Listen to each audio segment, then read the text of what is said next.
estudo é realizado pelo Programa de Pós-Graduação em Educação, PPGED, da Universidade Federal do Amapá, em parceria com a Universidade do Estado do Amapá, UEAPA, com o intuito de articular um debate sadio entre os movimentos sociais e as instituições acadêmicas, e assim configura-se um espaço propício para importantes discussões sobre diversidade, sexualidade e educação. Esta temática tem sido muito discutida na atualidade. Questões como gênero, sexualidade e raça são historicamente responsáveis por uma grande parcela de processos de estigma e exclusão no ambiente escolar e na sociedade geral.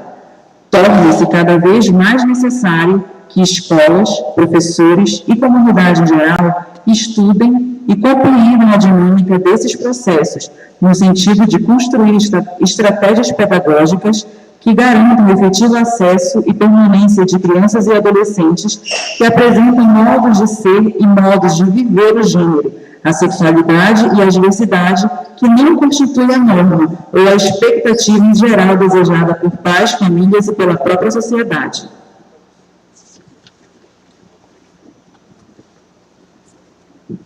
Para compor esta mesa, convidamos o professor Salvador Vidal Ortiz. É porto-riquenho, professor associado da American University, é sociólogo de formação com pós-doutorado nas seguintes universidades: Universidade da Cidade de Nova York, Universidade do Estado da Califórnia e Universidade de Porto Rico. É professor associado da American University, desenvolve estudos sobre as questões raciais, sexualidade, gênero, migração e religião e interdisciplinaridade. Coeditou 2 livros premiados, The Sexuality of Immigration and Queer Brown Voice, é coautor do livro intitulado Race and Sexuality e está concluindo um manuscrito sobre raça, gênero e sexualidade. É membro engajado na Associação Americana de Sociologia, apoiou grupos de discussões baseados na comunidade, como o de Fernand Avenir e o Projeto Latino de História LGBT. Desenvolve pesquisa pela Fundação Fulbright sobre deslocamentos e pessoas LGBT em Bogotá, na Colômbia. Está envolvido no projeto Transgender Women Rights, um projeto de pesquisa mais recente sobre direitos humanos da população LGBT.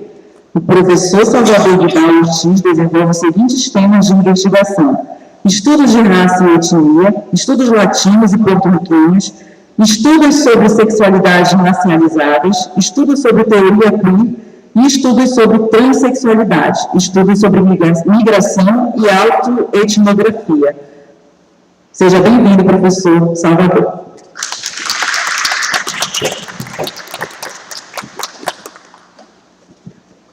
Nosso próximo convidado é o professor Antônio Carlos Sardinha.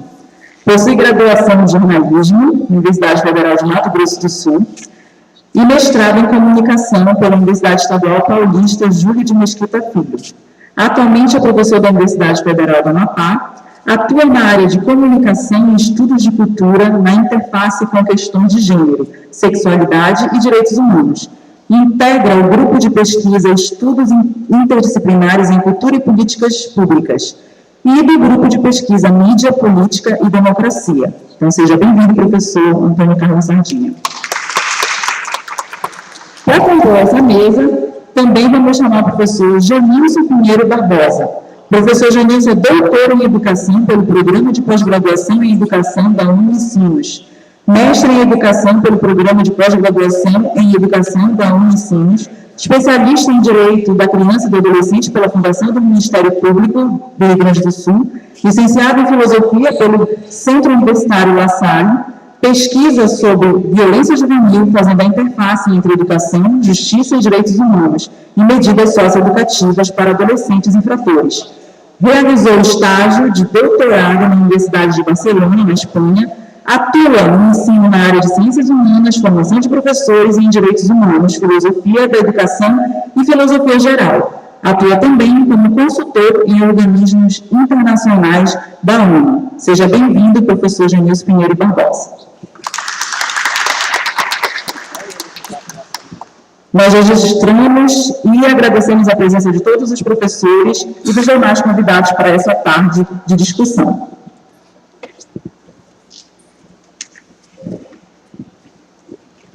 Neste momento, nós vamos passar a palavra para o professor pós-doutor Salvador Vidal Ortiz.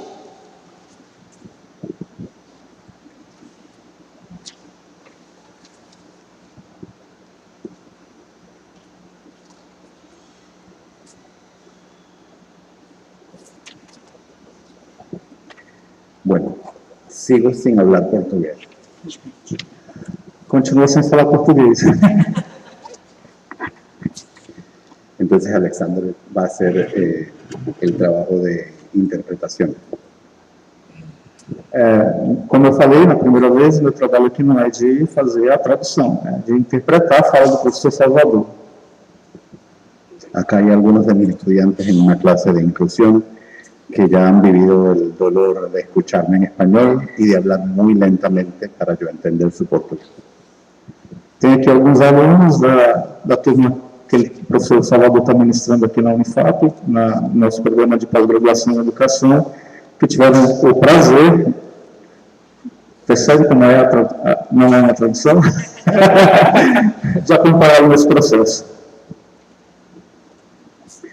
Yo voy a decir algo brevemente porque realmente me interesa la conversación entre los tres y la audiencia.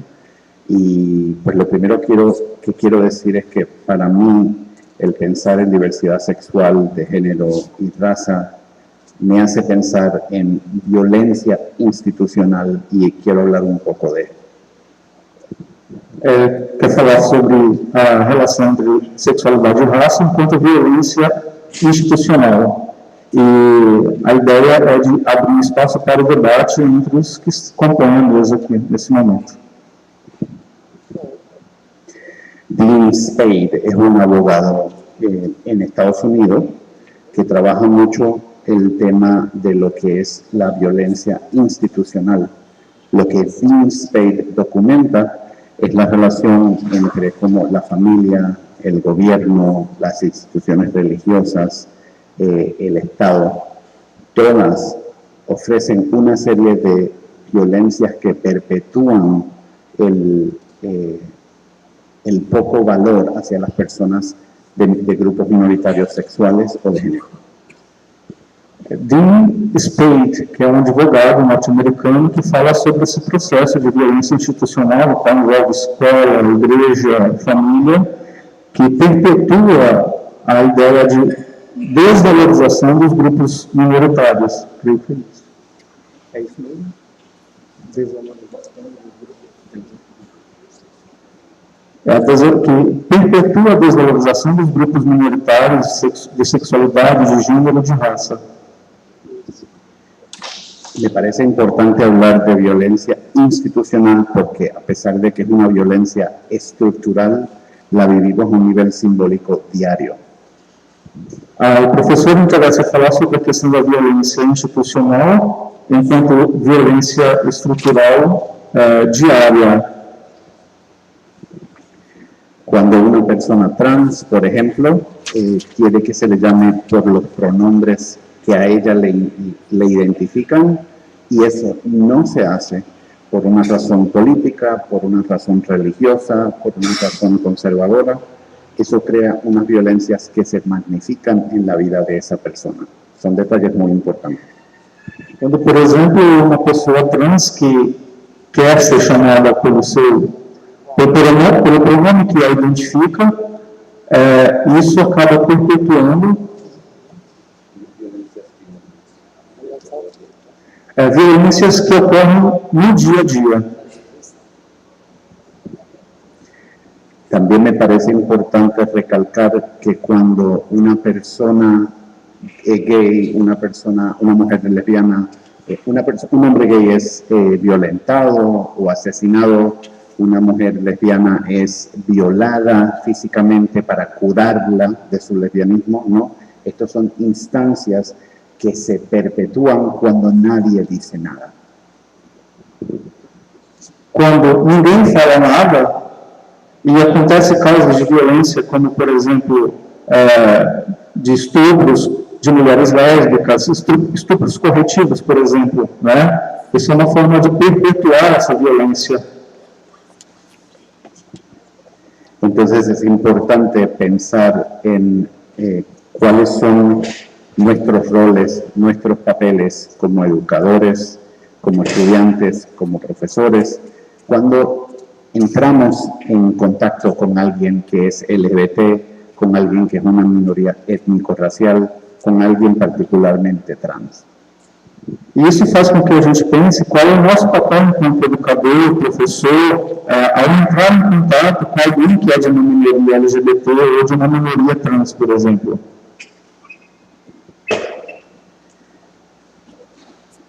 Para bien o para mal, yo soy sociólogo, así que siempre estoy pensando en las dinámicas del poder. Então, é necessário entender, para bem ou para mal, o professor ele fala aqui como uma posição de sociólogo, e por isso é importante compreender a fala dele como uma relação de poder. Y a veces diferenciamos las relaciones sociales que tenemos entre nosotros y nosotras de las relaciones institucionales. Lo que me interesa es conversar sobre cómo esas dos realmente andan articuladas una a través de la otra. Por isso é importante pensar as relações entre as pessoas e as relações interinstitucionais e uma forma de articular essas relações umas com as outras. Dicho de otro modo, no podemos hablar de diversidad si no hablamos de violencias interaccionales. Ou seja, não podemos falar de diversidade se não falamos de violências interrelacionais. Cuando hablamos de diversidad, muchas veces ese término es un término opaco que hace que una persona, por ejemplo, de una religión judío-cristiana, sienta que tiene el mismo espacio que yo como una persona LGBT. Cuando las relaciones de poder entre una persona LGBT y alguien que practica la religión dominante no son las mismas. Ele problematiza a questão da diversidade como um termo opaco. Quando fala, por exemplo, de uma diversidade, podemos dizer, formal, quando se pensa na questão de pessoas de religiões judaico-cristãs e pessoas LGBTs. A gente está falando de um campo de diversidade. No entanto, o que interessa não é essa diversidade do ponto de vista formal, mas sim as relações de poder e as desigualdades entre essas duas populações diferentes. La realidad es que muchas veces a las personas gays, lesbianas o trans se nos odia directamente porque tenemos sexo con personas del mismo género. Y eso hay que reconocerlo para poder tener una conversación honesta sobre el valor de la diversidad.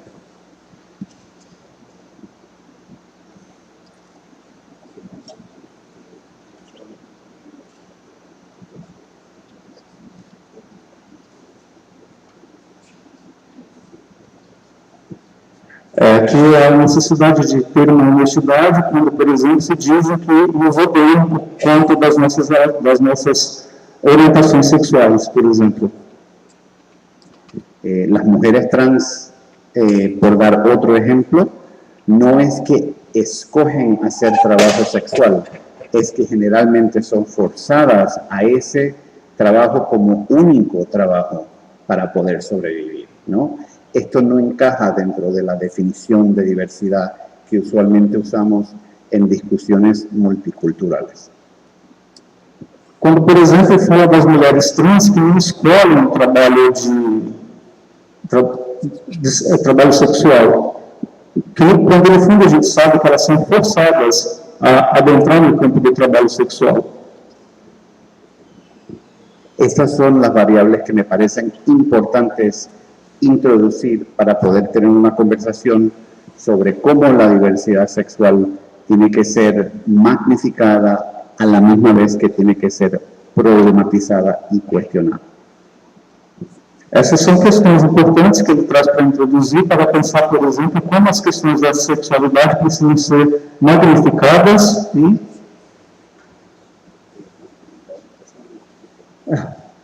y cuestionables. Y bueno, obviamente tengo mucho que decir al respecto, así que voy a ir cerrando para que podamos conversar, pero me parece importante que pensemos en las instancias a diario en donde nosotros y nosotras reproducimos estas violencias institucionales en nuestra interacción con el otro y con la otra. É importante fazer uma reflexão sobre as instâncias diárias onde nós reproduzimos essas relações de poder.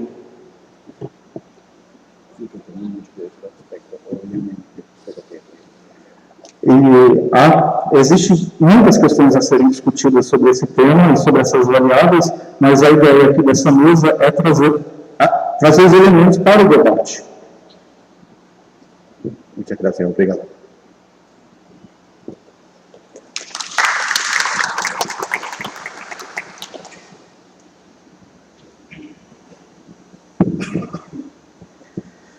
Boa tarde a todos e todas. Eu queria agradecer ao programa de pós-graduação em educação pela oportunidade de dialogar com os pesquisadores da área de educação, né? A proposta da minha fala para o debate é problematizar um pouco na história das políticas, das principais políticas de educação e direitos humanos no Brasil, como é que essa agenda da diversidade sexual ela foi inserida, depois retirada, depois inserida de novo e agora completamente excluída.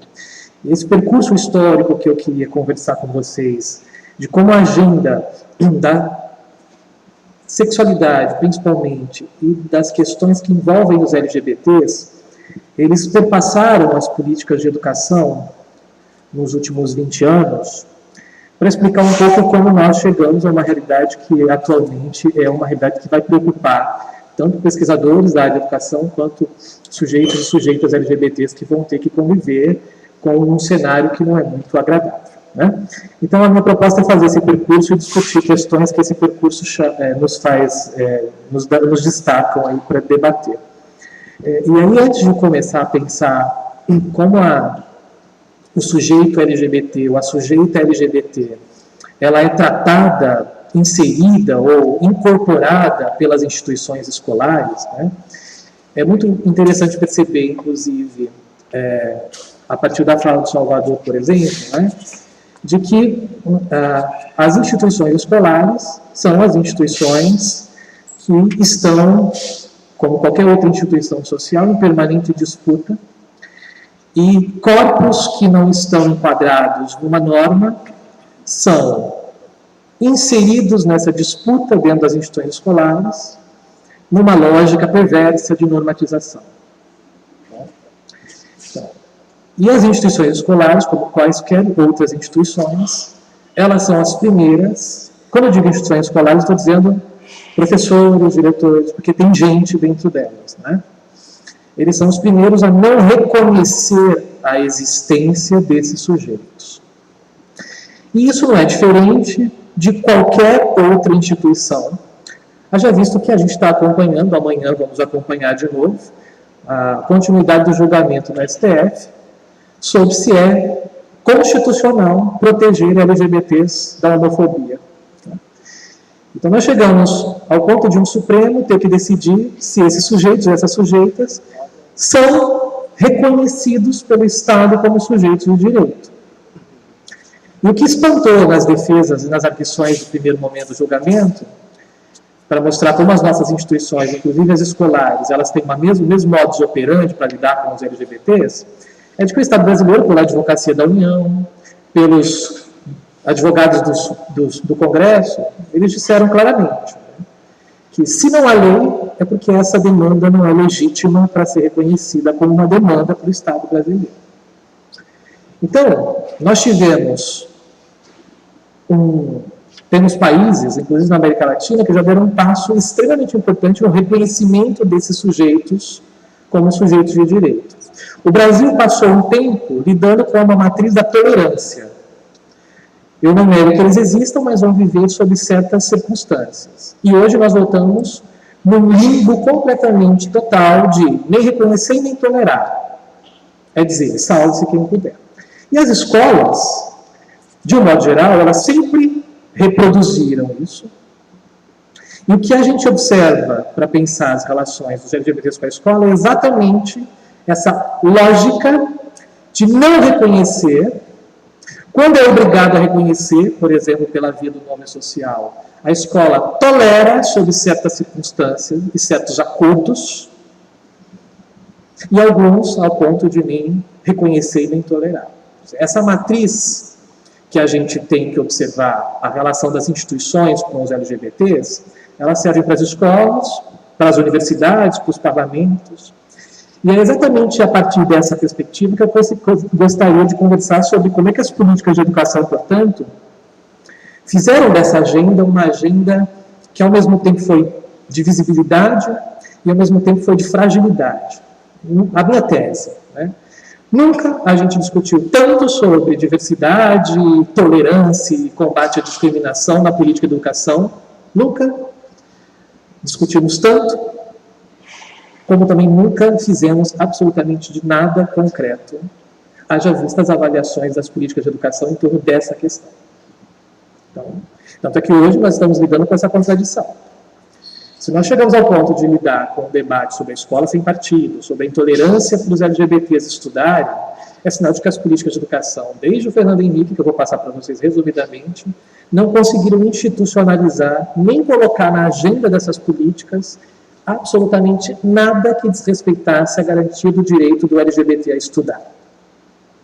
O máximo que essas políticas fizeram, todas elas, nas sequências que foram feitas nos últimos 20 anos, foram, no máximo, colocar essa questão em discussão sem operar instrumentos mínimos para garantir que aquilo que fosse discutido existisse como política de fato.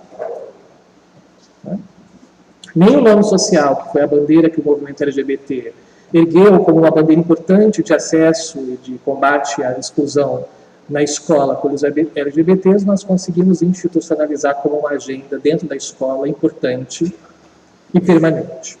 Então, se a gente for fazer um resumo de como as políticas de educação trataram a questão da diversidade sexual e dos LGBTs, falaram muito, não institucionalizaram absolutamente nada e não tornaram a escola, em nenhum momento, um espaço que pensasse de forma um pouco mais estrutural e menos pela borda a agenda LGBT.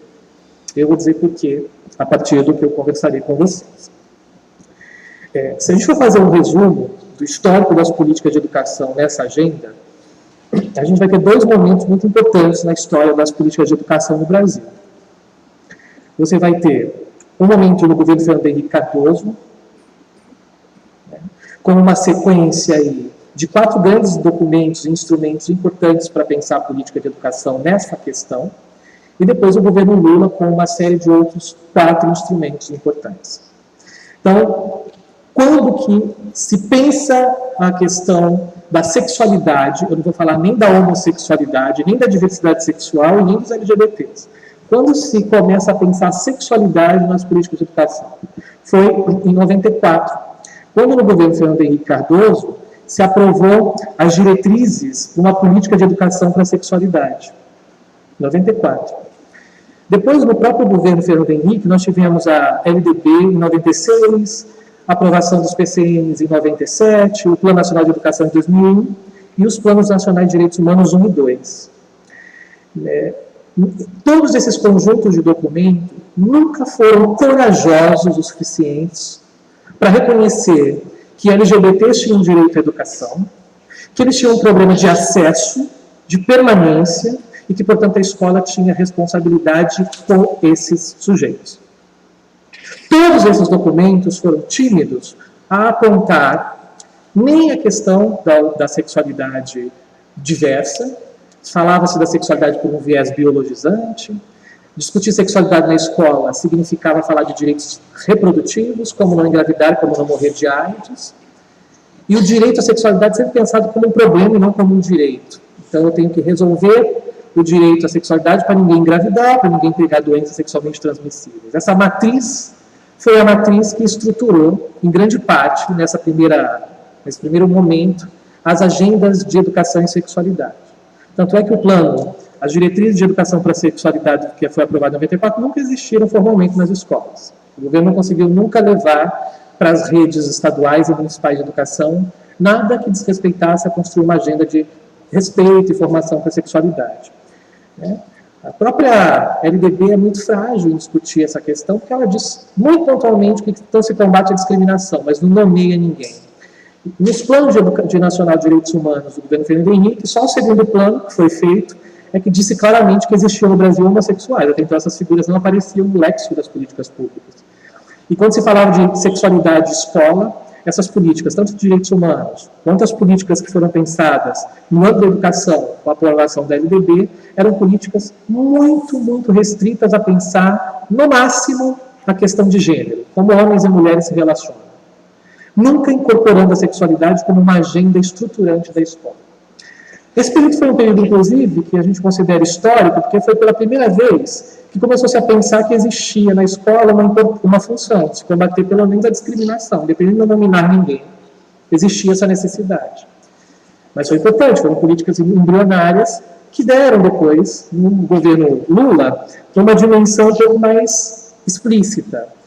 Foi porque existiu um movimento favorável de politização das políticas públicas por parte da ação dos movimentos sociais, que incorporaram dentro das políticas públicas léxicos, palavras que o Estado sequer reconhecia na versão anterior dos seus planos de educação, de direitos humanos e das políticas de educação. Foi quando começa a surgir o programa Brasil Sem Homofobia, o Plano de Educação e Direitos Humanos, que institui pelo menos condições de discutir a sexualidade como um problema. E sempre colocando a política de educação como uma política que tem uma função salvadora para esse problema. Vamos formar para a cidadania, construir uma cultura de direitos humanos, mas nunca colocando os sujeitos LGBTs dentro do escopo desse debate. É como se a escola tivesse que formar uma cultura de direitos humanos, mas não proteger o LGBT para ele ficar na escola. Era sempre um debate tangencial, não sei se vocês percebem. Todas as políticas públicas de educação que vieram, sobretudo a partir do governo Lula, foram políticas que tinham como única função formar professores para construir uma cultura de respeito à diversidade e, no máximo, mexer aí nos livros didáticos para que eles possam ser um pouco melhores para trabalhar essa questão. Nunca se falou, dentro da política de educação, que LGBTs não estavam entrando nas escolas. Nunca se falou, nas políticas de educação, que eles não conseguiam permanecer na escola porque existia um fator que relaciona evasão com discriminação. Nunca se discutiu que o aprendizado de uma figura, de um sujeito LGBT é comprometido pela situação de violência institucional que ele vive na escola. Então, mesmo quando as políticas de educação agendaram essa questão, timidamente no governo FHC, e um pouco mais explicitamente no governo Lula, elas pecaram do mesmo mal. Não tratar o sujeito LGBT como sujeito da política pública, sempre tratar pela borda. Ou é o professor que eu tenho que formar para construir a cultura de direitos humanos, achando que esse professor ia salvar a escola da discriminação? Ou fazer aquele debate difuso, de que todo mundo é igual na escola e vamos tratar todo mundo iguais, combatendo a discriminação sem dar nome a bois. Resultado: esse conjunto de políticas públicas produziram discursos demais e instrumentos de menos para colocar esses LGBTs no circuito e no foco da escola. Tanto é que, no resumo geral, o que foram as políticas públicas em se tratando de educação e sexualidade no Brasil ao longo desse período, com diferenças, como eu disse, de um governo para outro. Todas elas não focaram, não ouviram e sequer observaram, na perspectiva dos LGBTs, aquilo que era demanda para a escola e a política de educação resolver. Eles nunca foram sequer ouvidos sobre o que eles achavam ser essa escola, nenhuma narrativa para mostrar como essa escola era para essas pessoas. Sempre se trazia um pressuposto que não era do reconhecimento deles como sujeitos na escola. Era o pressuposto de vamos tolerá-los dentro da escola. e vamos tentar trazer, nessa perspectiva da tolerância, instrumentos para poder minimizar a sua experiência escolar traumática. Foi isso, e é isso, que se teve, resumidamente, como política de educação para a promoção da diversidade sexual na escola. Tanto é que hoje, quando a gente olha, isso para qualquer pesquisador de política pública, isso é evidente, né?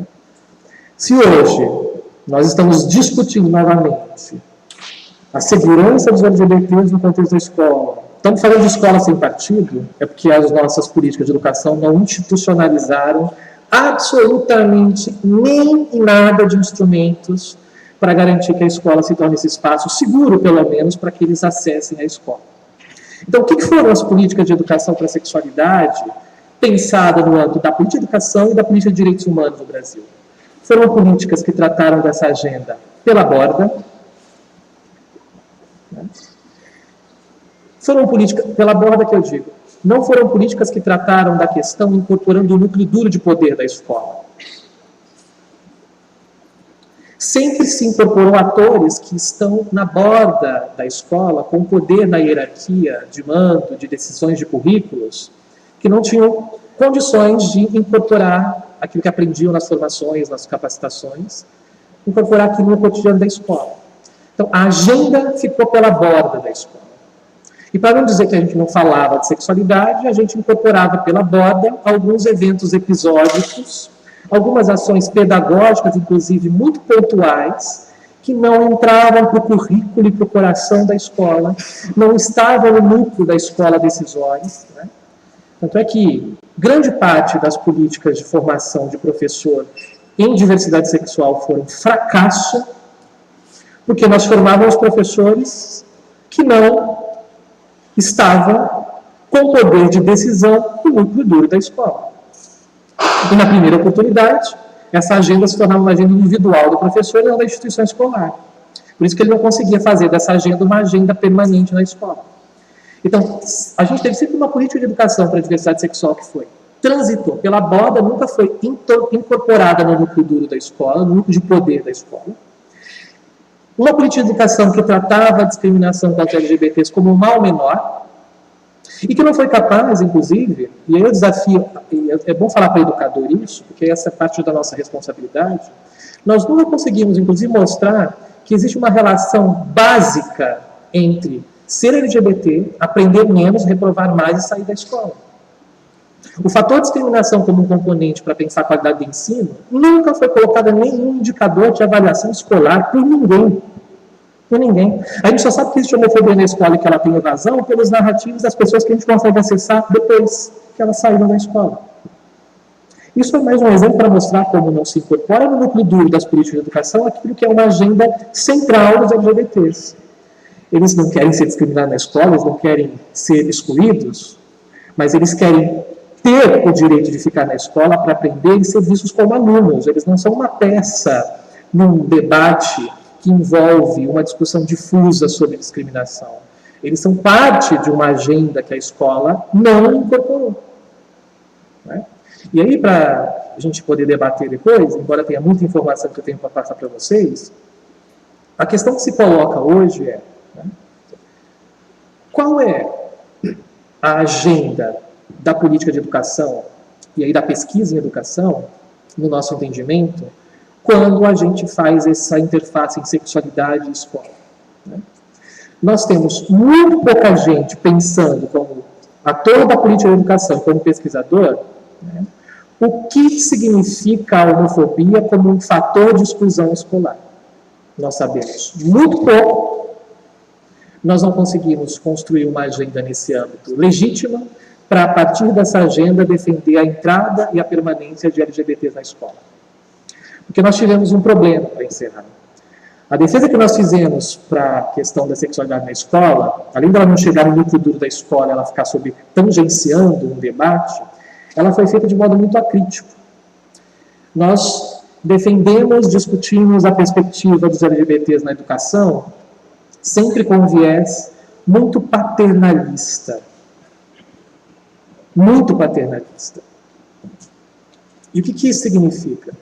Significa que, até para formar os professores, nós adotamos uma agenda paternalista preventiva e não uma agenda mais proativa. A nossa disputa sempre foi, vamos mudar a consciência dos professores para eles poderem pensar diferente essa agenda e sensibilizá-los. Sensibilizá-los para poder ter condições de lidar com a questão da sexualidade na escola.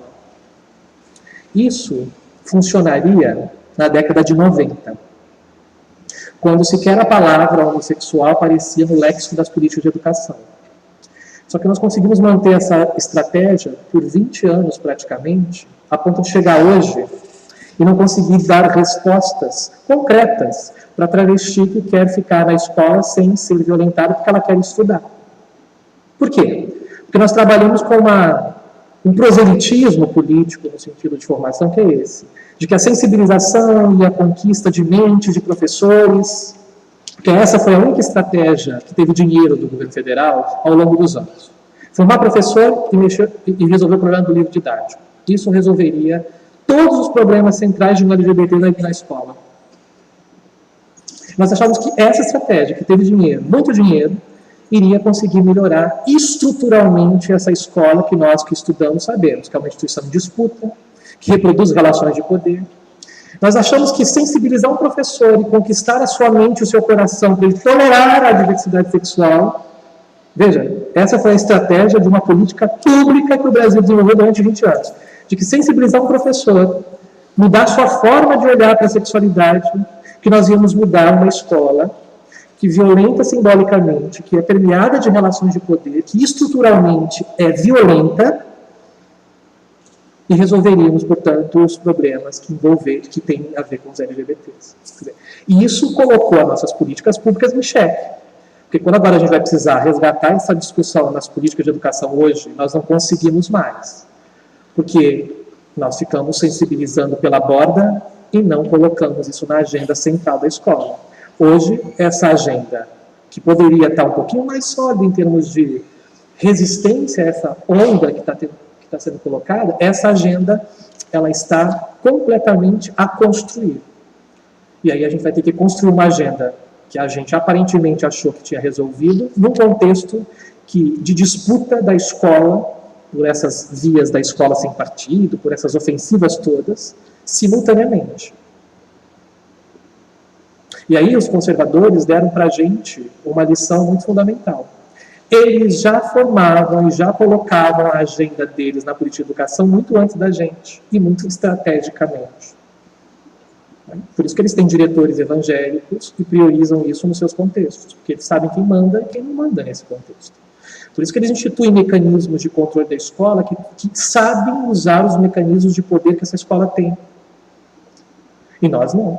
Porque nós ficamos pela borda tentando trazer, pela via da sensibilização, uma agenda que nunca foi nominalmente uma agenda estratégica no duro da política de educação no Brasil.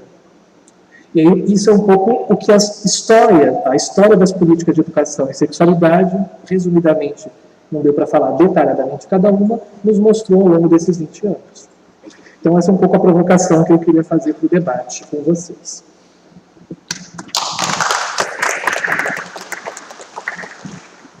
Boa tarde. Quero agradecer o convite aqui da UNFAP para estar aqui com vocês. Muito gosto, professor Salvador e Sardinha, que já compartilha algumas mesas e alguns trabalhos há algum tempo. Bom, eu vou falar aqui a partir do que eu venho trabalhando ultimamente, do que eu venho pesquisando. A minha pesquisa, desde a especialização até o doutorado, ela se envolveu com adolescentes infratores de medida socioeducativa, e eu fazendo sempre a interface entre violência e juventude, violência e educação. Eu vou contar uma história que me aconteceu no início do doutorado, porque como eu já pesquisava na mesma instituição, que era a Fundação Atendimento Socioeducativo, no Rio Grande do Sul, no mestrado, e quando eu chego, eu só não pesquisei no sujeito, porque a maioria dos sujeitos que eu pesquisei no mestrado já estavam mortos no doutorado ou estavam cumprindo pena no presídio central de Porto Alegre. Já tinham passado para a idade adulta e já estavam, ou seja, a tragédia da vida deles continuava. Só que nesse doutorado, a gente olha e falou bem assim: tio, se tu quiseres realmente conhecer a nossa vida, tu tem que sair daqui de dentro. Tu tens que ir aonde nós vivemos de fato, porque aqui nós vivemos uma vida que é meio que suspensa. Tem que ir para onde? Tem que ir lá para a vila, tem que ir para o baile funk, tem que ir para as bocas. Boca é um lugar onde vende droga no Brasil. As bocas de fundo, de marihuana, por exemplo. O que passa é que, de fato, isso me provocou muito e eu fui, de fato, entrar nesses espaços.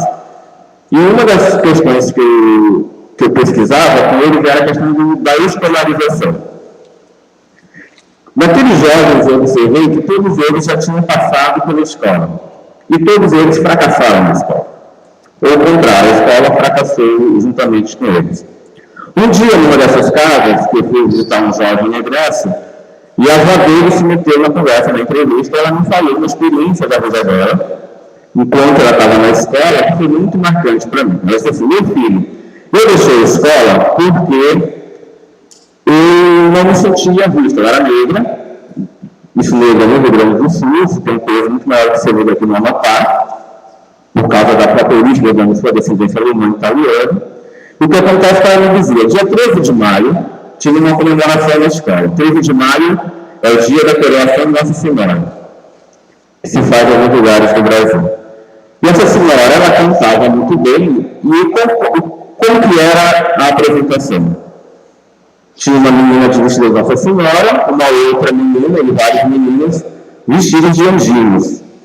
E a menina mais bonita da sala é a que iria coroar a Nossa Senhora. Ou seja, colocar a coroa na Nossa Senhora. Só que essa menina tinha que cantar.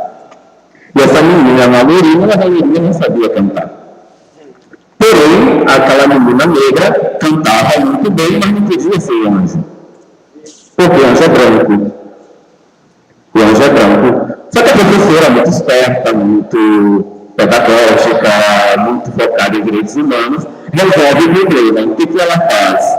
Ela coloca uma cortina, onde a menina negra fica atrás, e a menina branca vai dublar a menina negra. Enquanto a menina negra cantava, a outra coroava, a bonita coroava, e ele sim, de Nossa Senhora.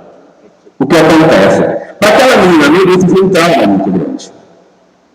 Foi um trauma muito grande, porque ela não se viu respeitada e não reconhecida no seu talento, na sua voz, e nem enquanto pessoa.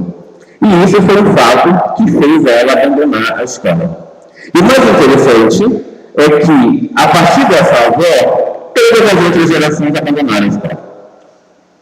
Ou seja, para aquela família, a escola não era nada significativa. A escola era traumática. E todos os jovens que eu fui entrevistar tinham experiências traumáticas na escola. Aí eu vou falar um pouco disso, porque eu quero trazer um conceito que é a exclusão da educação no Brasil. A exclusão da escola no Brasil, ela acontece de duas formas. Que é, a primeira, a exclusão da entrada, ou seja, do não acesso. Esse problema parece que ele foi resolvido nos últimos anos, porque o Brasil meio que foi obrigado, pelos organismos internacionais, a aumentar as taxas de matrículas. Hoje você, por exemplo, tem um mecanismo como o Estatuto da Criança e do Adolescente, os conselhos tutelares fiscalizam, ou seja, a criança tem que estar matriculada na escola. Ou seja, parece que o problema da inclusão pelo não acesso meio que foi resolvido. Ou seja, as crianças adentram nas escolas. E todas as crianças, inclusive as crianças com alguma deficiência. O conceito de inclusão. Porém, acontece, a partir desse fato registrado que eu fui observando, a inclusão na escola, dentro da escola. Quando as pessoas, por exemplo, estão na escola, mas não têm acesso à educação de fato. Isso é o mais comum, isso é o mais que vem acontecendo na educação pública, infelizmente, no Brasil. Ou por falta do professor, ou por falta da estrutura, ou por falta da política, ou por falta da merenda escolar, ou seja, uma série de exclusões que acontecem.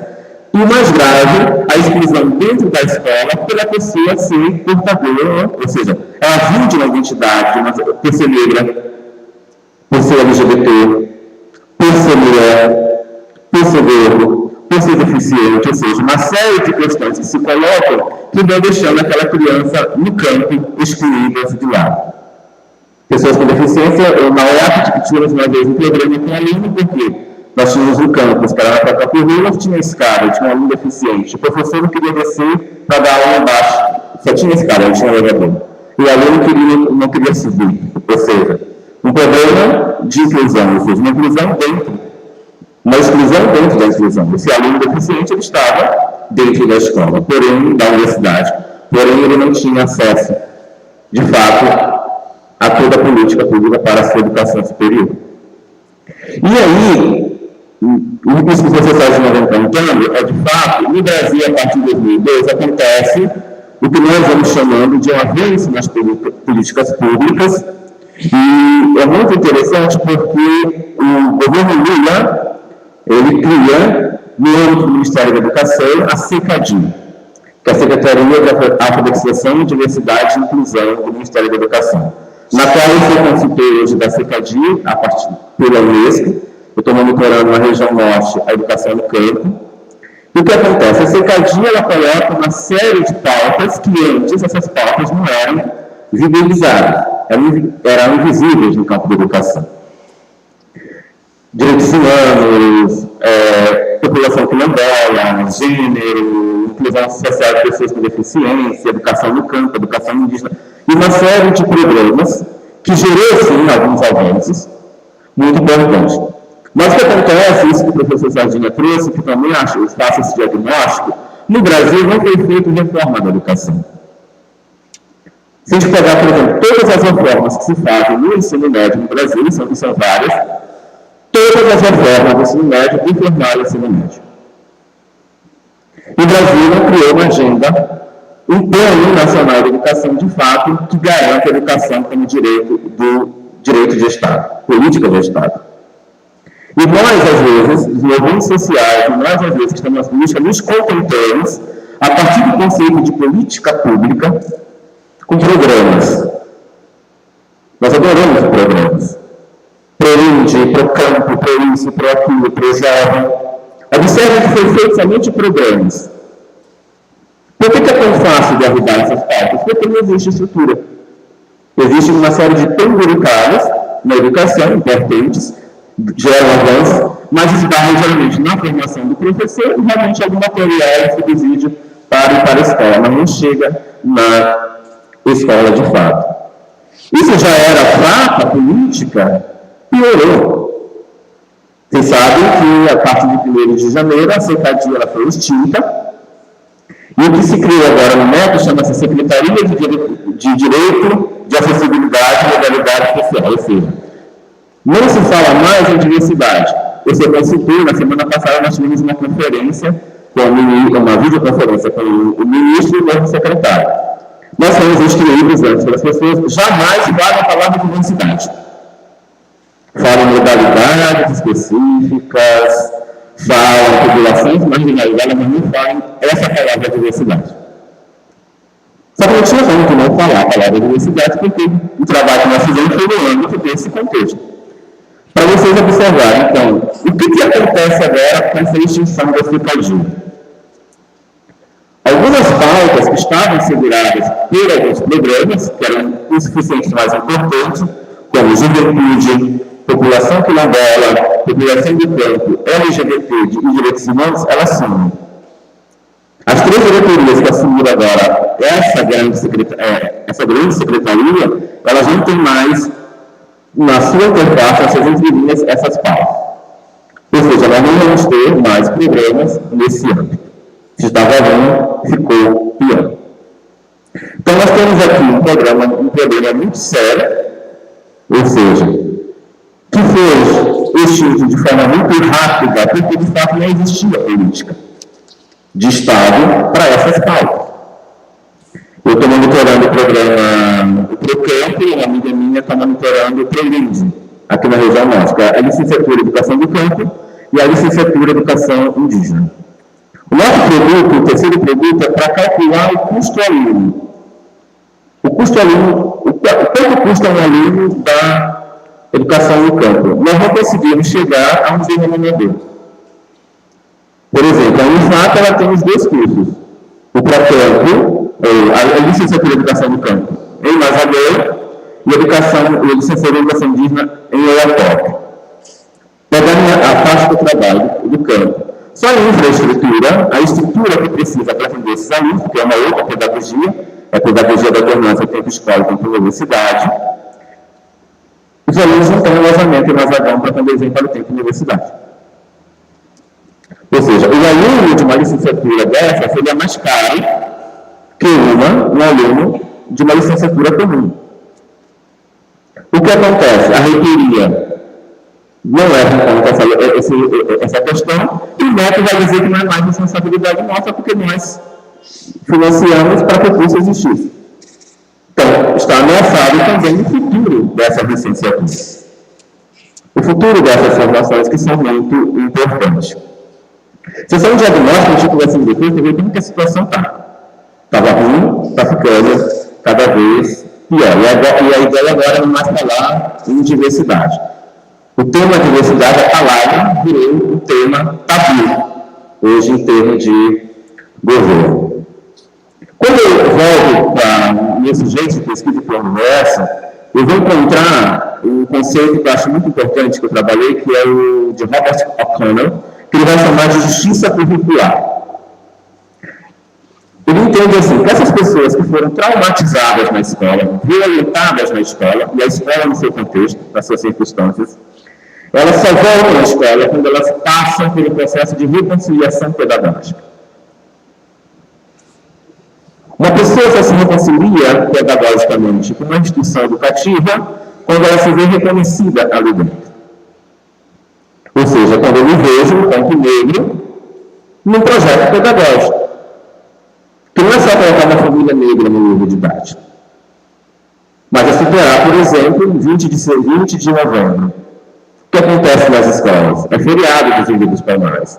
Geralmente o professor de história pega para si essa pauta, outro livro deixa para o professor de história, aí se chama um grupo de capoeira, um grupo de mar abaixo, uma oficina de turbante, aí deu conta da política do reconhecimento dos povos negros.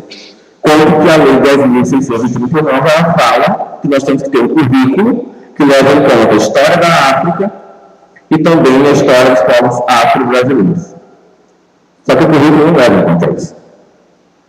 A matemática não leva em conta isso, a geografia não leva em conta isso.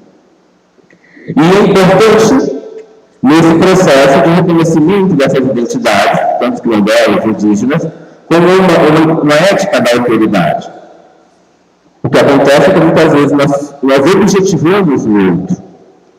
O negro, a mulher, o gay, a lésbica, eles são objetivados para que nós possamos dizer que nós atingimos um indicador numérico de que atendemos essas pessoas. No entanto, eles não são subjetivados no processo da educação. Aí tem uma questão que é para nós que pesquisamos, eu estava observando, a gente observa assim, os programas de pós-graduação de educação no Brasil, aí eu deixo até dar um problema para a gente conversando. A linha de pesquisa currículo, em todos os programas do Brasil, é a linha mais concorrida, a linha que mais produz pesquisas no Brasil. Não digo que são muitas pesquisas que a gente produz, mas a que mais produz pesquisas no Brasil. Se você for para a Amped, por exemplo, os encontros da Amped, são os GTs que são mais lotados. Aí eu pergunto, por que as nossas pesquisas não incidem nos nossos campos de pesquisa? Ao contrário, elas precisam incidir, porque é uma questão também de padrão. A pesquisa precisa incidir, ou seja, porque elas impactam. Que era isso que os meninos, quando eu entrevistava eles lá na fase, os guris e as gurias, me diziam: para que mais essa pesquisa? Ou seja, quando nós vamos para uma comissão de bolsa, de faz bolsa, não tem nenhum critério que dá produção acadêmica. Mas não tem nenhum critério de impacto da pesquisa. Mas também isso é um problema. Tem que gerar impacto. Ou seja, o que nós estamos fazendo em termos de educação e diversidade, gente? Obrigado.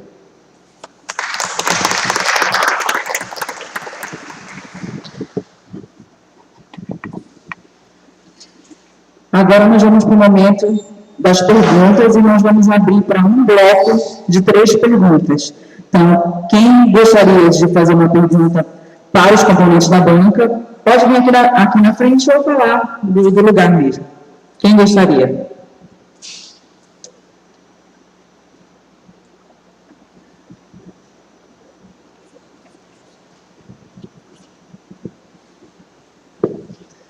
Para iniciar o debate, né, resgatar um pouco as falas dos professores que compõem a mesa aqui, né? O professor Salvador, ele problematiza o próprio conceito de diversidade na forma como ele é colocado, né? Como um conceito que tem, na forma como ele é apresentado, uma aparência neutra, de neutralidade. É como se você colocasse na mesma mesa pessoas com relações de poder completamente distintas, mas que, por estar no mesmo espaço, no mesmo patamar, devem, em tese, serem igualmente respeitadas, porque pertencem a uma, em tese, diversidade. Ele fala dessa opacidade do termo da diversidade, quando, na verdade, o que necessita é se problematizar as relações de poder que estigmatizam e, ao mesmo tempo, colocam pessoas em posições diferentes nas relações que compõem a diversidade. É isso que precisa ser problematizado. Na fala do professor Antônio Sardinha, ele faz traça essa linearidade entre a ausência de um componente real, concreto, da dimensão da sexualidade enquanto política pública, né? Ele fala especificamente o quanto as políticas públicas, em termos de as políticas educacionais, quando abordam a questão da sexualidade, elas abordam de uma maneira um tanto quanto, entre aspas, medrosa, acovardada, que não problematiza, de fato, a real necessidade das pessoas que são excluídas desse processo educacional.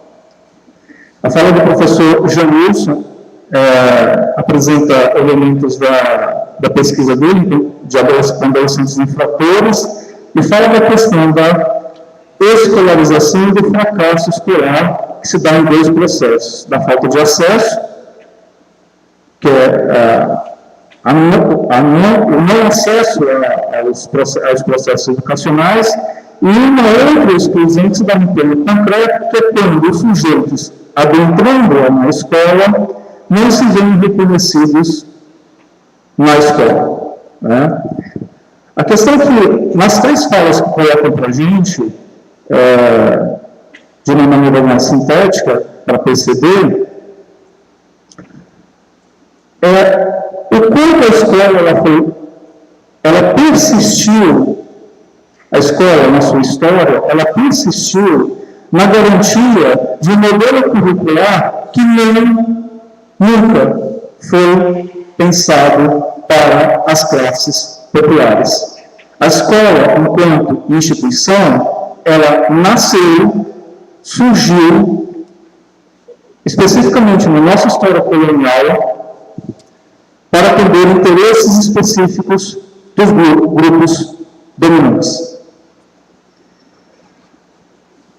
Existiam tentativas de realizar processos de inclusão, mas tentativas que não interferiam na estrutura concreta na qual a instituição escola foi moldada na modernidade. Uma escola burguesa, uma escola voltada para atender aos interesses de elite, uma escola que não foi capaz de ser revolucionária no sentido de que fosse feito para um outro modelo de sociedade, que não é o modelo de sociedade dominante. Essa é, de uma maneira geral, o que une as 3 falas dos 3 professores que estão aqui na mesa, né? Uma escola que não foi capaz de problematizar a diversidade, quando problematizava de maneira opaca, uma escola que tratava a diversidade pelas margens, pelas franjas, e não de forma radical, e uma escola que incluía excluindo e exclui incluindo. Né? Então, isso é para a gente pensar qual é esse modelo de escola quando eu falo escola e também de educação, na qual todos nós estudamos, né? Aqui enquanto mestrandos e estudantes de graduação, né? Que modelo de escola é esse, né? E aí a pergunta que eu faço para os professores que aqui estão, né? Como seria então esse modelo de escola que radicalmente fosse pensado para mudar a estrutura da sociedade de uma maneira corajosa, de uma maneira que fosse efetivamente radical no sentido da transformação das realidades sociais? Eso es una pregunta para una buena cena, pero a mí me parece importante mencionar que el proyecto de diversidad muchas veces no sirve para las poblaciones marginadas, que el proyecto de diversidad sirve para el hombre blanco, hetero, para entender a la comunidad afro, para entender a la comunidad indígena, ¿no? Para que las comunidades LGBT, para que las mujeres se expliquen frente a él, ¿no? No es un proyecto de liberación para las comunidades marginadas, es un proyecto que populariza el entender la diferencia, pero nunca se cuestiona el centro, el poder, la blanquitud, el género masculino e a heterossexualidade. O professor fala que esse projeto de diversidade, ele não serve para pensar o outro nesse processo, para pensar aqueles que foram historicamente marginalizados, né? Ele serve para que o homem hegemônico, branco, heterossexual, Entienda, consuma. Pense, entenda e consuma essa diversidade, né? No es un proyecto que libera a las personas LGBT, no es un proyecto que libera a las comunidades afro o indígenas, ni a las mujeres. Não é um projeto que dá liberdade para as pessoas LGBTs, comunidades afro-indígenas e as mulheres. Yo a veces pienso en la palabra diversidad como un perro que muerde y estoy corriendo para huir de él.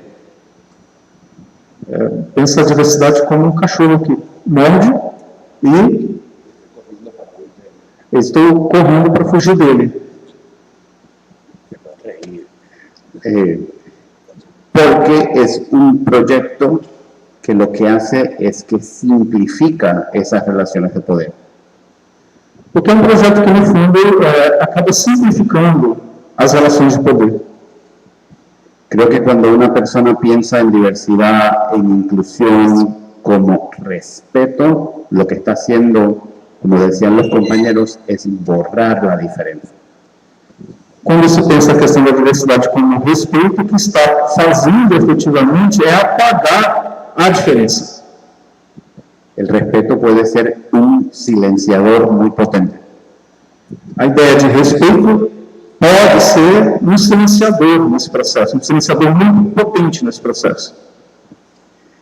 Pedro Zamora, que era un activista cubano que murió de SIDA en los 90s, testificó frente al Congreso en Estados Unidos y dijo: yo me infecté con VIH porque me gusta tener sexo anal. Hasta que empecemos a hablar de eso, no me van a ver, no me van a reconocer. Pedro Zamora, que é um afro-cubano, um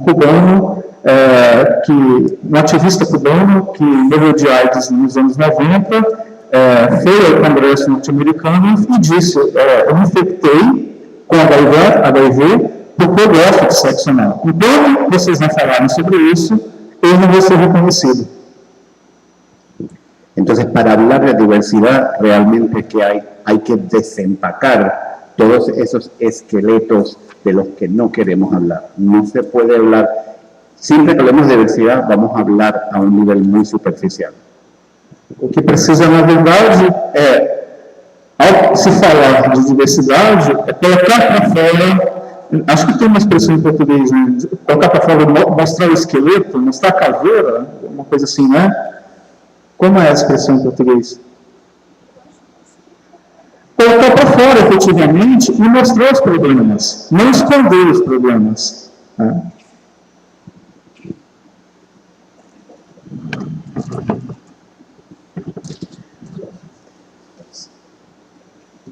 Eu talvez responderia isso na perspectiva dos LGBTs. Então, essa escola pode ser, também resgatando a minha memória, que fui gay numa escola e tenho perfeitamente consciência do que é continuar sendo nas instituições, né? Eu acho que, na perspectiva da sexualidade no contexto da escola, acho que são 3 dimensões. Primeiro. Uma dimensão conceitual, né?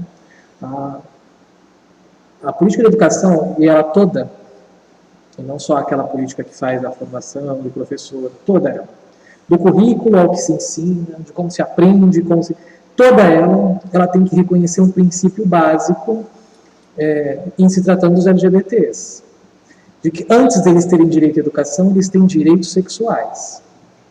Eu estou falando de direito à sexualidade, como um conceito que extrapola essa matriz biológica sexualizadora. O direito à sexualidade como direito de existir, expressar gênero, afetos e usar os seus corpos da maneira como cada um deseja. No fundo, o conceito de direito à sexualidade é um conceito radical do direito à liberdade. Radical. Se isso não for reconhecido no contexto da escola, não existe educação para LGBT. Porque o pressuposto do direito à educação é o reconhecimento do direito à sexualidade desses sujeitos. O que nunca aconteceu nesse país. Nunca. E não acontece até hoje. Né? Dar nome social, reconhecer o nome social, não significa isso. Isso seria 5% do que eu estou tentando dizer de reconhecimento. Então, é uma dimensão conceitual. Uma outra dimensão, para os LGBTs e a escola terem uma relação um pouco mais equilibrada. A gente sai da matriz da educação sexual para a educação para a sexualidade. Aí ela não se torna um conteúdo transversal, pautado na lógica de prevenção a doenças e a gravidez, e tratar da educação sexual para o direito à sexualidade, tratar o direito à sexualidade como um componente estruturante das relações interseccionadas, que passa pela questão racial, pela questão da mulher, pela questão das narrativas que a escola produz, sejam narrativas sobre o outro, sejam conhecimentos que ela socializa, quer dizer, onde a sexualidade é estudada em todas as perspectivas que a escola tem quando vai discutir cidadania, porque falar de cidadania e de sexualidade são coisas faces da mesma moeda. Né? Agora, a gente só consegue fazer isso se a gente sai da matriz da educação sexual e parte para uma discussão mais ampla de educação para a sexualidade. Então, a escola seria para os LGBTs, do ponto de vista conceitual, uma escola um pouco mais atrativa se ela observar o direito à sexualidade e sair dessa matriz de educação sexual. Numa perspectiva institucional, e aí vale para todos os sujeitos que estão nessa escola que exigem até hoje uma justiça educativa, vamos dizer assim, da escola, não é só para LGBT, é a escola pensada como um espaço democrático. Eu estou falando de democracia como um processo, eleger diretor, porque isso nem aqui não funciona. Estou falando da democracia bem no estilo do Boaventura, como uma perspectiva relacional. A democracia, ela é o estar junto e a gente aprendeu o que significa essa relação de estar junto. Isso é democracia. Os processos democráticos, sejam eles mais amplos ou menos amplos, eles são instrumentos muito mais institucionais. Enquanto a escola não for um espaço de democracia por essa ótica da relação, nós não vamos conseguir discutir e nem garantir a presença dos LGBTs, porque a escola hierárquica, vertical que não dá conta de lidar com corpos rebeldes, vamos dizer assim, que se horizontalizam nas relações. Né? Ela vai sempre vigiar e punir mesmo. Por mais que o diretor dessa escola seja eleito, percebe? Porque ela não incorpora o princípio da democracia como um princípio relacional. E associado a isso, o princípio da autogestão. As escolas têm que existirem pelos desejos e pelas próprias iniciativas delas mesmas. Hoje nós vivemos escolas que estão enclausuradas em redes de educação, que são completamente espaços de poder, de relações de poder do gestor para a escola. Não dá para falar de uma escola inclusiva para qualquer público, eu nem gosto da palavra inclusiva, porque ela também é permissível de dar concessão para alguém entrar, né? Não dá para pensar uma escola para um LGBT, para uma mulher negra, se, na perspectiva da relação democrática, ela não decida o que ela quer dessa escola. Isso está numa perspectiva institucional, além de uma perspectiva conceitual. E, por último, uma questão que me preocupa, uma perspectiva profissional. E eu tenho muita tranquilidade em dizer isso, e sempre vou dizer isso até que me provem o contrário. Dentro da escola existem sujeitos educacionais, né, que são de toda a função, inclusive os professores, que não compreendem o ethos, a identidade de ser professor. Sabe? Por mais que eles passem por universidade, se formem, a gente não consegue dizer que função ele tem. Quando ele sai da universidade e vai para uma formação de sensibilização para não discriminar ninguém, o que a gente faz? Tem que dizer a ele o que ele tem que fazer, porque ele não pode achar que a escola é um espaço privado, que crença particular não se ensina. Né? Então, há uma necessidade de resgatar um pouco esse ethos que identifica e dá ao professor uma função pública que ele pouco conhece, a ponto dele ser sensibilizado, como se ele fosse possível isso, a tratar da questão LGBT. Mas se a gente resolvesse esse problema do que cabe um professor numa instituição pública, nós não estaríamos discutindo hoje escola sem partido, ensino religioso, essa coisa toda. E nem discutindo exclusão de sujeitos LGBTs. Então, essa dimensão, que eu vou dizer, profissional, de entender que ethos, que identidade profissional é essa, de uma criatura que se auto-intitula professor e vai para uma escola pública, desempenhar uma função, se isso não ficar claro e a gente não conseguir deixar isso um pouco mais explícito, para mim, não tem como ele lidar com nada que diz respeito à demanda de um LGBT. Porque ele sempre vai moralizá-la, sempre vai particularizá-la, sempre vai singularizá-la, e nesse processo ele nunca reconhece esse sujeito. Ele sempre vai aprender no máximo a tolerar dentro daquela matriz que eu contei para vocês. Então, respondendo essa pergunta, que também é uma tese, eu vou escrever um monte de coisa sobre isso, assim, 3 dimensões. É uma dimensão profissional, que envolve o professor e a sua identidade profissional, uma dimensão institucional, que envolve democracia na escola como relação, e uma outra lógica de gestão escolar, que parte da lógica de autogestão, que países aqui vizinhos nossos estão fazendo muito bem nas suas políticas de educação, Bolívia, Peru. E a terceira é uma dimensão conceitual, que matriz sustenta o direito à sexualidade, que permeia o imaginário de professores ou as instituições escolares. Porque se isso não for resolvido, não adianta capacitar professor, fazer livro didático, fazer formação, se essas questões que arranjam e dão vida ao cotidiano escolar, elas não forem tratadas. Esse é o meu ponto de vista, para responder isso bem resumidamente, Alexandre, porque é uma coisa que é bem difícil de discutir, inclusive, porque passa por todas essas questões. Me desculpa até que eu me alonguei, porque eu precisava dizer essas 3 coisas, para ficar simplista.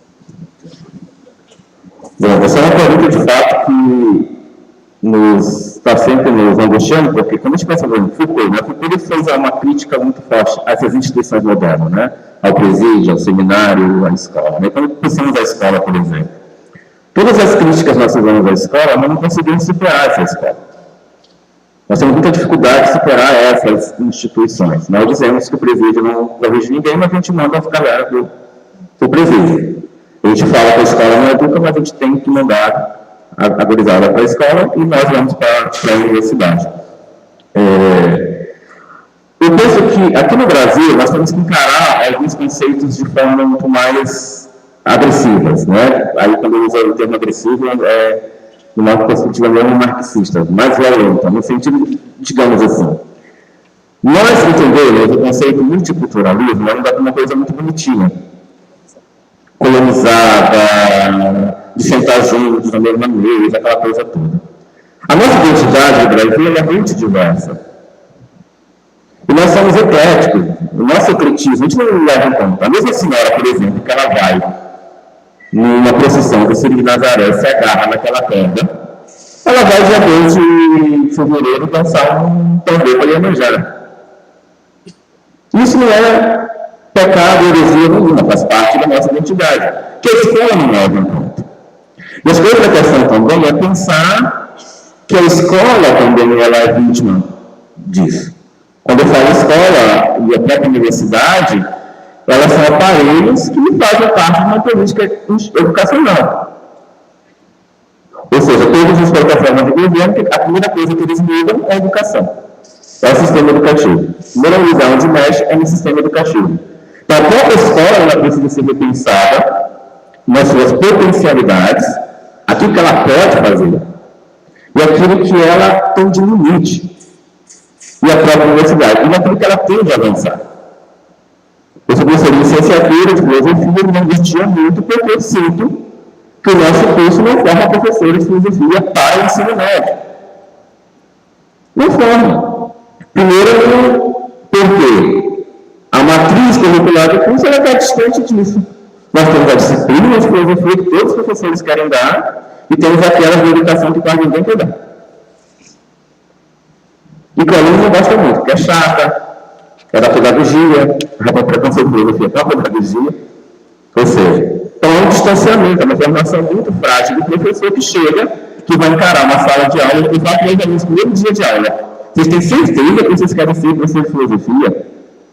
Vocês vão pegar um período para vocês ganharem de um pouco de dinheiro, vocês vão ter que dar aula em 2 turmas de escola. A diretora vai passar vocês na sexta-feira, depois da educação física. E você vai falar de Platão, de Sócrates, não sei o quê. Ou seja, você vai sofrer muito. Então, é preciso repensar a própria escola. Acho que algumas questões que já dá para se fazer, isso que o próprio Fradinha coloca, que é de acolher o aluno na sua totalidade, na sua identidade. E parar com nós acolhemos o menino afeminado, mas desde que ele seja comportado. Nós acolhemos a menina que vem lá do interior de Candomblé, mas desde que ela não fale disso aqui, nem faça um espaço aqui na escola. Ou seja, é preciso encarar as pessoas e aceitá-la acolher na sua integralidade, na sua integridade, o ser enquanto ser, ele enquanto outro mesmo. A escola faz esse processo de objetivar o sujeito, de comportar. O mais grave no Brasil agora, está todo mundo levando, está todo mundo levando, é a gestão compartilhada entre Secretaria de Educação e Polícia Militar. Agora o menino está comportando, então ele teve um fantástico sábado, assim, e o rapaz que tiver o cabelo afro, ele tem que cortar. Ou seja, já tira a identidade do sujeito para ele entrar naquele espaço educativo, a exclusão da entrada. Só entra se cortar o cabelo. A menina só entra se fizer um coque e esconder o cabelo. Eu, quando trabalhei na tese, a minha intenção na minha tese era formar uma pedagogia específica para tratamento dos adolescentes, atendimento infratores. Logicamente não consegui chegar a isso, mas eu consegui chegar a 4 pistas, 4 dimensões que eu acredito que são importantes para se trabalhar na educação. Primeira dimensão política. Ou seja, o sujeito, ele se tornar um sujeito crítico. Quando eu falo política, não é político partidário. É política na sua dimensão mais simples. Ou seja, eu, quando estava no ensino médio, eu não fui fazer o vestibular na Universidade Federal, porque a minha família já tinha claro que aquele espaço não era para gente. Que filho de pobre não entra na Universidade Federal. E eu acreditei nisso. E não fui na Universidade Federal. Ou seja, a escola não me ensinou a fazer um senso crítico. Por que o filho de pobre não entra na Universidade Federal? Por que as vagas são destinadas para quem vem do colégio pago? Eu falo isso da dimensão crítica. A outra dimensão que eu acho importante é a dimensão ética. Os nossos alunos aprenderem, tanto na universidade, a dimensão ética, o cuidado com o outro, o cuidado com a natureza, o cuidado com as coisas e com si mesmo, que começa pelo respeito à diferença. Que não é só tolerância, é respeitar de fato na sua radicalidade. Outra dimensão que eu gosto é muito da dimensão estética, da sensibilidade. A gente pode começar pelas artes, mas vai cair para o campo. E também uma dimensão técnica, do sujeito aprender a fazer, que vai nos 4 pilares da educação. Que ele saia e possa aprender a fazer. Uma coisa que eu visto muito aqui no Amapá proporcionalmente, é o Estado hoje que tem mais acesso ao ensino superior, em termos de quantidade de instituições. O IFAP, o EAP, o IFAP e as particulares. Tem dificuldades de permanência. Eu vou fazer um curso agora, que é a forma de engenharia, mas ele vai ter que ir embora porque ele sabe que não vai ter mercado de trabalho aqui para ele. E não tem mercado de trabalho. Então, a gente precisa repensar não só a escola, não só a universidade, mas as políticas estaduais e federais de manutenção dessas instituições.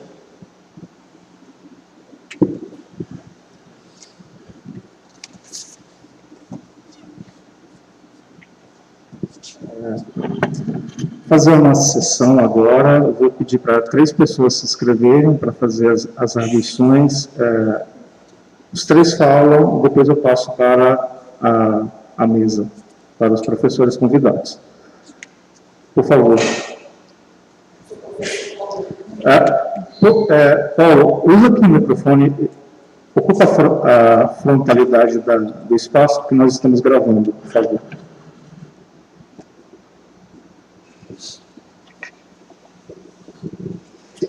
Boa tarde, eu sou o professor Paulo Cunha. Eu peguei 2 falas aqui que não sei se me incomoda, se me deixa inquieto, que a minha formação ela é de final dos anos 80 e início dos anos 90. E realmente, palavras que estão sendo ditas aqui, esse tipo de discussão, ele não existia.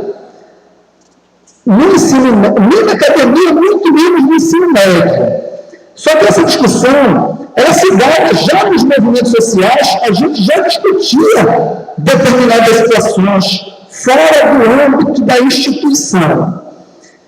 E a gente vê hoje o professor Beracami que já fecharam com o departamento que existia e que as coisas vão piorar ainda na questão da discriminação, eu diria, quando o professor Zaire diz que os documentos, eles nunca foram corajosos, eu diria que eles foram preconceituosos e que, pergunta, qual a nossa responsabilidade enquanto professores dentro da escola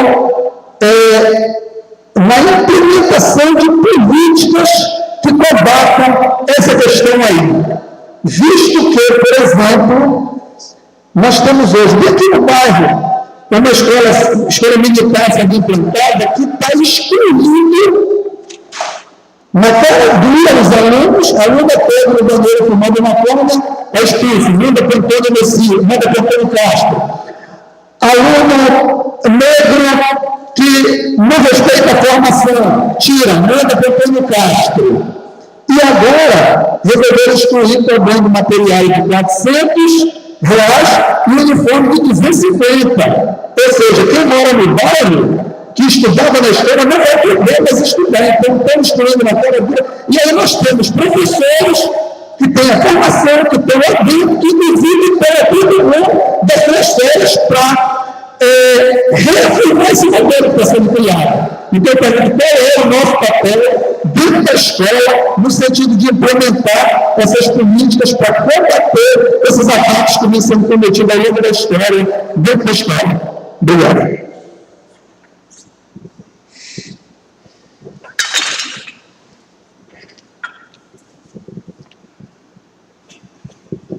Boa tarde.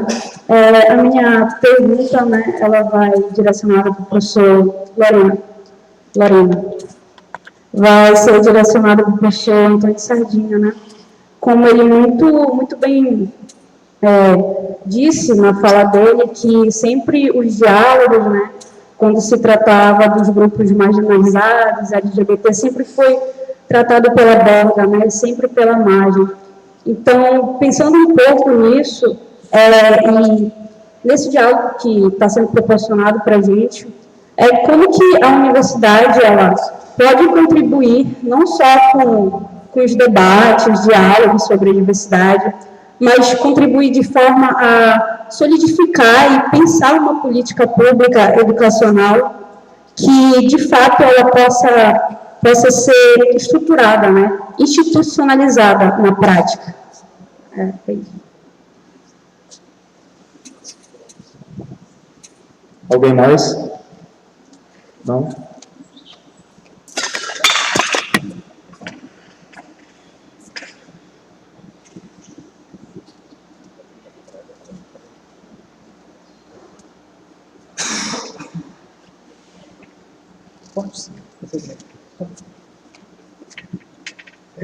Lorena, bom, talvez respondendo a isso no lugar onde a gente está, na universidade, nos programas de pós-graduação, que provavelmente tem um papel fundamental nisso.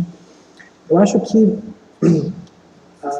como eu disse na minha fala, existe um déficit de produção do conhecimento em torno dessa agenda de exclusão escolar de LGBTs, feitas na perspectiva dos LGBTs. Então, assim, nós temos que colocar essas narrativas, essas memórias escolares de exclusão, de preconceito, para circular no conhecimento que a gente produz sobre esses espaços escolares, sobre os processos educativos. A gente tem uma discussão até epistemológica. Nós temos uma dívida ao produzir ciência com os sujeitos que nós investigamos. E precisa ser rapidamente corrigido. Porque isso parte do processo de legitimar essas figuras, esses LGBTs, pela capacidade que eles têm de dizer naquilo que é produzido como conhecimento científico. Isso tem uma diferença fundamental. Eles precisam existir na escola como sujeitos, menos como nossos objetos de estudo, mais como sujeitos da nossa pesquisa. Eles precisam dizer, falar, compartilhar as suas memórias, as suas experiências escolares. Que narrativas escolares têm esses sujeitos, para nos ajudar, inclusive, a pensar onde estão essas dimensões que nós temos que tentar mais criticamente resolver dentro do processo educativo, por exemplo. E não dá para fazer isso na perspectiva dos professores. Eles não sabem o que é ser uma figura excluída na escola. Nunca vão saber. A não ser que ele for um professor LGBT. A não ser. E tenho minhas dúvidas se ele conseguir compreender isso dentro do processo de exclusão que ele passou para estar na escola como professor. Isso é uma questão. A segunda questão que eu gostaria de colocar também, para tentar responder a sua pergunta, é isso. Então, o professor tinha adiantado um pouco isso, na fala sobre o que a gente está fazendo de pesquisa e tudo mais, né? Mas o que é que, por exemplo, os nossos estudos sobre currículos nos leva a propor alternativas ou propostas de ensino que possam ser, na perspectiva desses LGBTs, propostas um pouco mais democráticas, um pouco mais acessíveis. A gente tem uma enxurrada de... Ao mesmo tempo que a política de educação no Brasil ela se priorizou em formar professor, resolver o problema do livro didático e fazer seminário para fazer sensibilização, que é isso que ela fez, nós temos um déficit também na pesquisa em entender, por exemplo, que metodologias e perspectivas pedagógicas nós vamos ter que imprimir diante daquilo que nós estamos cansados, de forma incansável, já denunciando nas próprias pesquisas. De que a narrativa do professor, a narrativa daquele conhecimento não dialoga com a perspectiva de mundo do aluno, etc. e tal. O que se traduz uma crítica ao currículo, por exemplo, se tratando de uma crítica ao currículo na perspectiva da sexualidade? Ela se traduz concretamente em que currículo que poderia alterar um pouco essa realidade? Isso também é um debate epistemológico sobre o que nós estamos fazendo de pesquisa e como nós estamos tornando conhecimento um conhecimento que tem uma outra perspectiva. Né? Então, eu diria isso. Porque a gente está aqui. Então, para um gestor, eu diria outra coisa. Para um professor, outra coisa que está lá fazendo. Mas para a gente que está aqui na escola, na universidade, produzindo conhecimento, eu acho que é por aí a nossa agenda de pesquisa teria que dialogar um pouco melhor com essas demandas, do meu ponto de vista. Eu queria registrar a presença agora do professor André Guimarães, coordenador do curso de mestrado em educação.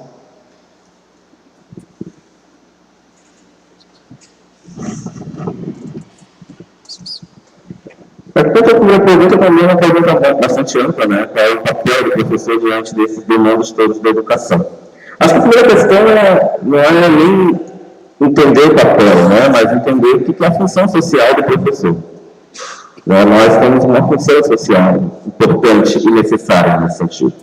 Aqui no estado da Amapá, eu coordenava o Centro de Pesquisa Educacional da CIED, e tem duas políticas públicas aqui na Amapá que elas são bastante que foram implantadas, que elas são bastante exclusivas, que é a escola de tempo integral do ensino médio. E ela tem um viés muito positivo, mas ela tem uma série de políticas. A lista do professor que vai trabalhar lá, ele continua ganhando o mesmo salário e com bônus de R$500 a mais.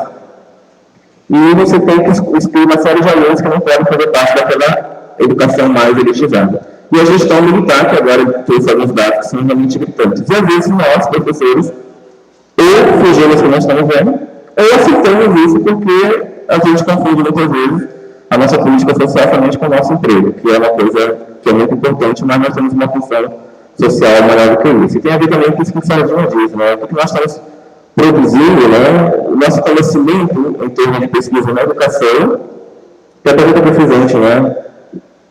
Está indo para onde? Está incidindo aonde? A gente consegue nem dizer para a secretária de educação aqui, agora, isso aqui, ó, está errado isso aqui. Está errado, não está legal.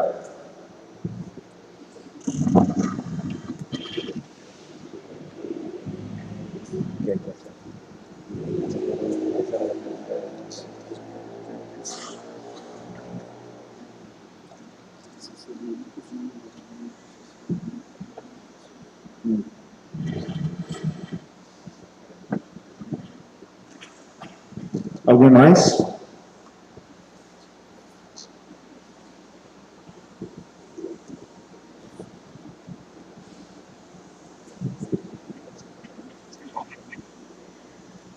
Quem ainda não assinou a frequência, por favor, assinar por conta dos certificados, tá? Então, senhoras e senhores, o Programa de Pós-Graduação em Educação da Universidade Federal do Amapá e a UEAP agradecem aos convidados da mesa pelas contribuições. Agradecemos também aos membros da equipe de realização que, com seus esforços, contribuíram para mais esta realização. Declaramos por encerrada esta mesa redonda. Boa tarde a todos.